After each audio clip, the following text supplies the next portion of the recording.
Okay, Assalamualaikum, and we continue our lecture. We already discussed about how to calculate the confidence interval, and then this is the use of statistic in data evaluation. So now we are going to discuss estimating the probability the experimental mean and true value are different, or two experimental mean are different. We are going to use t-test, and then also we are going to discuss estimating the probability that data from two experiment, what does it mean? Later we discuss, and are different in precision, which is we use f-test, and then deciding when to accept or reject outliers among replicates. Let's say we do 5 replicates, and then we have 5 data in one set. So one of the data we believe is outlier. We cannot use it anymore. We have to remove that data. After that, we can calculate the average. So how to use that? We are going to use Q-test, and we are going to discuss on that. Okay, please look at here. Okay, testing a hypothesis. Let's say from our observation, and then we have the hypothesis model, which what does it mean of hypothesis model? We want to check whether the result from our calculation is valid or not. If valid, yes, and then basic for further experiment. So we can use that method or that data for calculation and so on. If not, we have to reject the data. Maybe we need to do an analysis again, do an experiment again, or do an calculation again based on this testing of hypothesis. How to do it? Okay, a hypothesis, data, and theory.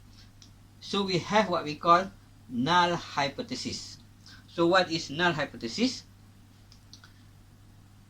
The symbol is H null, HO, and the symbol is H null. This is what we call H null.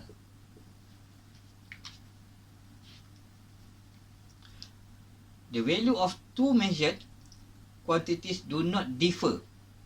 Let's say we have two set of data, and then from two set of data we have their own standard deviation and also their own experimental mean. Let's say we have one set and then another two set. Set 1 and set 2. This is our data. This is our data. And then we have our own, let's say x1 is our own value, and also for this one x2 and then s2. So what is our value? So based on this, we are going to check the values of two measured. The values of two measured quantities do not differ. Although from our calculation, they say we get here 0.35 and then 0.31. If we look at these two data, we can see the difference. But by using null hypothesis, we are going to confirm actually these two data is not differ,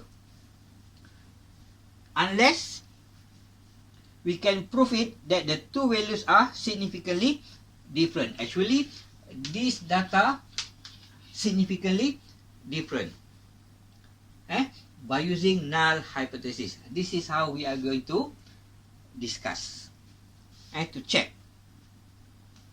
Okay, so in the null hypothesis can be used to compare mu and x, which is true mean and experimental mean, and then also to compare x1 and x2 from two set of data. let's say we have two set of data, two set of sample, and then we do an experiment. We want to check whether that two set of data of two set of sample actually came from the same sample or came from the same factory. For this one, compare mu and x.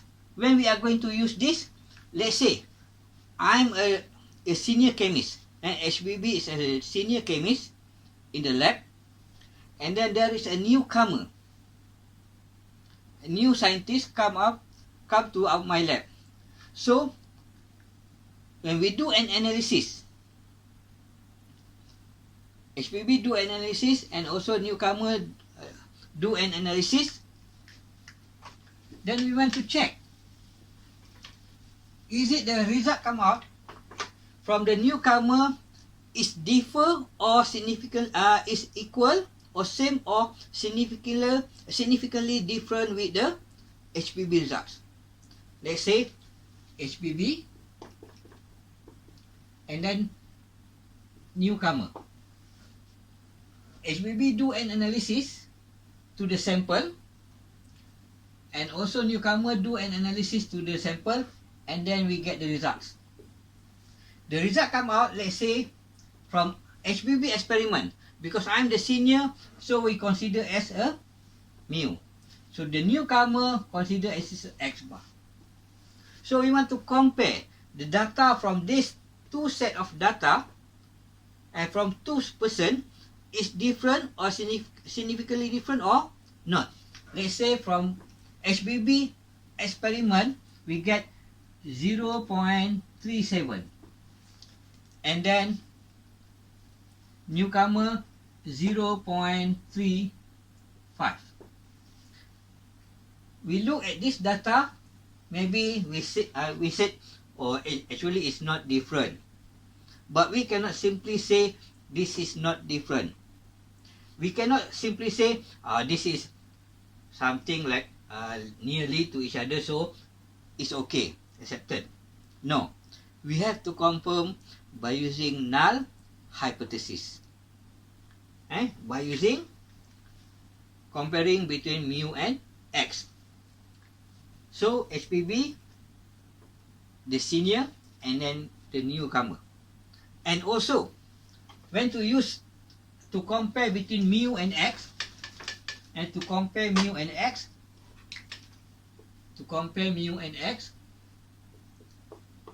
when, let's say we have the standard method in our lab, we already used for several years, and then we are going to develop a new method. We want to develop a new method because the cost to running the standard method is very costly now.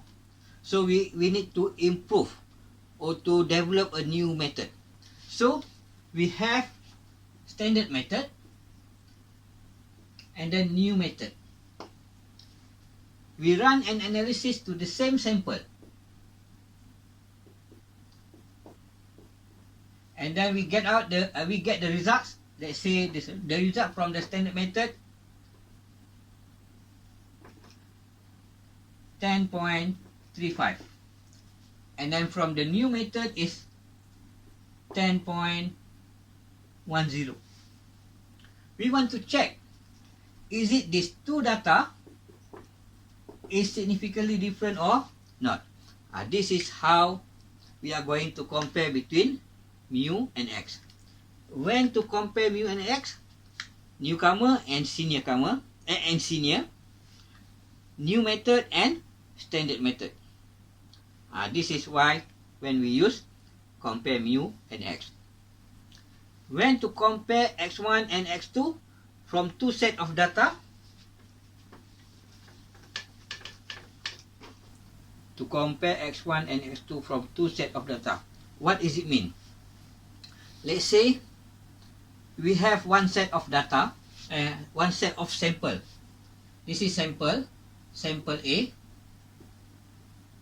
and then we have sample B. We do an analysis. we get the data here, and then with XA and then XB, we get the data. Now we want to compare sample A and sample B. X1 and XA and XB, X1 and X2. What does it mean? Let's say we want to compare the sample A and sample B. We want to check whether sample B actually is belong to sample A.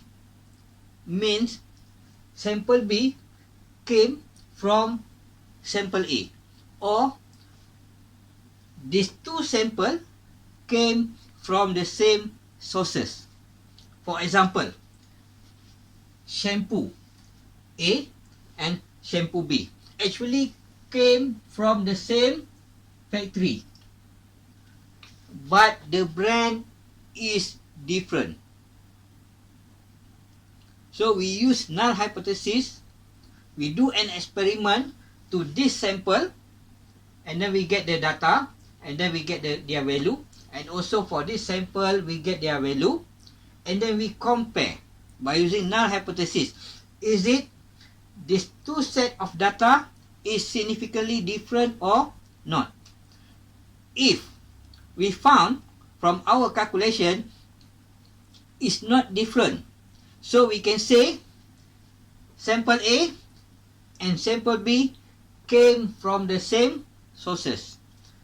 Shampoo A, shampoo B came from the same sources, or came from the same factory, or maybe pill A and pill B came from the same